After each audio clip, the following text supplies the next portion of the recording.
So everybody I'm talking to on the bus, we're talking about YOZA, but not enough people are talking about the guy he's making his one championship debut against this month, Rammanov, a man with a crazy, ridiculous amateur kickboxing acumen and now into the professional leagues. I'm George Hardwick, professional mixed martial artist and coach, and we're going to break down some training footage of this ruthless Russian kickboxer.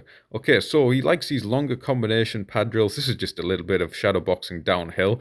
I don't know what the advantage of this is. Maybe a little bit of eccentric strength in the quadriceps and the tibialis anterior. This is just a little bit. But as the video goes on, we're going to see him doing a lot of longer combination drills. Here he takes this big step off his back leg when he goes into his lead leg attacks. And he's got this same dexterity with his lead leg that YOZA likes to use. And he'll comfortably fight out of both stances. His training partner here doing the same kind of stuff. Inside, a lot of weapons off of the same side that look pretty similar. That same setup, stepping into the jab, into the body teep, or that Chizoku kick. Even though he's a Russian, he loves a little bit of a weeb kick, digging the ball of the foot into the liver, as we're going to see again here. Big step off the back leg. Normally, when you teach people stance, you say you move forward, you move your front leg first. But this is one of the exceptions here. When people jab and teep, it's really good because that jab just incentivizes them to block, parry, reach that hand out, maybe even slip. And then that gives them the opening to hit the body shot or hit the teep to the body, hit the head kick. And he's really comfortable in southpaw too. Little bit of back glove padding for the Chizoku. And I really like this drilling without the shin pads on. Drilling without the shin pads on, obviously you can't get the same conditioning and you can't put the kicks in as hard unless you're a crazy Kyokushin guy or something like that. But you get the feel of it. It's like that Conor McGregor clip from The Ultimate Fighter, whatever season it was.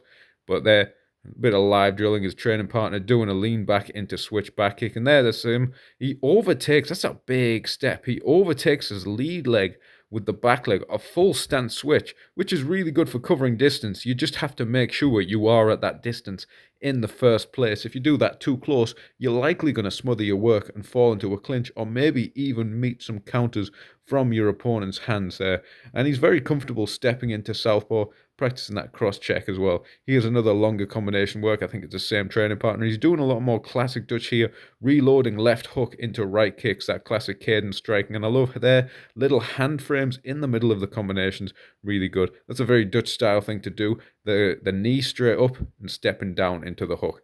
Touching the jab first, so he's getting his distance first before going in. Jab, cross, hook, reloads to liver shot, and he throws that right low kick kind of more in the Artie Kushenko way, in that he's not bringing his weight down into the kick, which is what you'd teach classically. He's kind of doing the cut kick. He's bringing that kick up into the hamstring. There's a little frame. A lot of people just will throw big combinations in these big combination drills, but they'll neglect defense and they'll neglect the little frames. I think that little hand frame push to the chest is really good. If you've got someone you're firing shots on and they're going to try and clinch, use little hand frames like that. Not just use them, but put them into your drills, put them into your practice.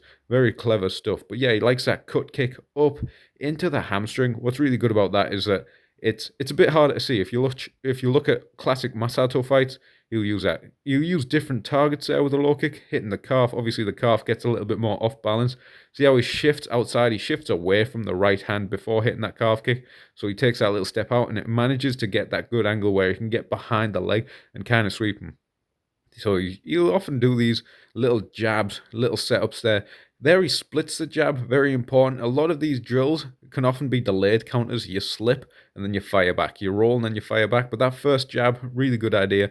He'll slip and hit the jab to the chest. There he goes, low kick, steps around. If you've already hit that low kick and you can step around on your retraction of the low kick, it's very hard for them to block that second one. But look, he splits that jab with his own jab, and because it's hard for his training partner to put a pad there, he will just jab at the chest. And sometimes this can be more realistic because when you're simultaneously throwing with an opponent, they'll duck their head and you can catch them at that level as they duck their head.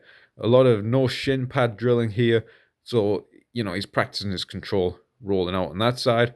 Body hook. You'll see him sneak his back foot in, and his back foot kind of moves when he's throwing his left hook in these longer combinations, which is probably going to sacrifice power. Generally the power left hooks are the classic style, the movement of weight forward to back, driving that weight back, or the leaping left hook Mike Tyson style. But he'll walk his back foot in a little bit, and as he's walking his back foot in, the downside, he probably loses a little bit of power on his hook, but he gets more speed on his right kick. There he splits that jab with his own jab into a fancy little tornado kick for the gram.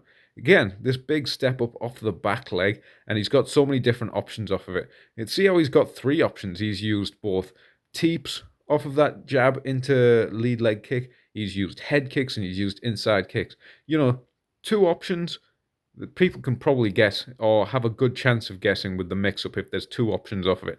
If there's three or four, it's like Hicks' Law. Hicks' Law, the amount of possible reactions you have to make to a given stimulus, it doubles the amount of reaction time it takes. So, having four possible things you could have to do when you react will take twice as long to your reaction time as if there's two possible things. I probably botched that. That was some sports science from first year.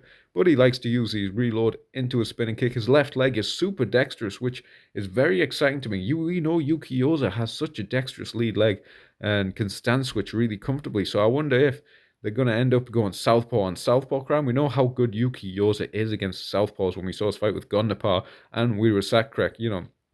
Team Vasilis have been doing pretty well against southpaws. That was traditionally something that struggled with the southpaws, particularly Takadu, but they have been really good against southpaws recently, both with Yuki YOZA taking these guys out in K1 and Masaki Noiri running through Tawanchai. So it'll be very interesting to see if he does fuck with the southpaw. Probably best to be a bit more dynamic with your switching.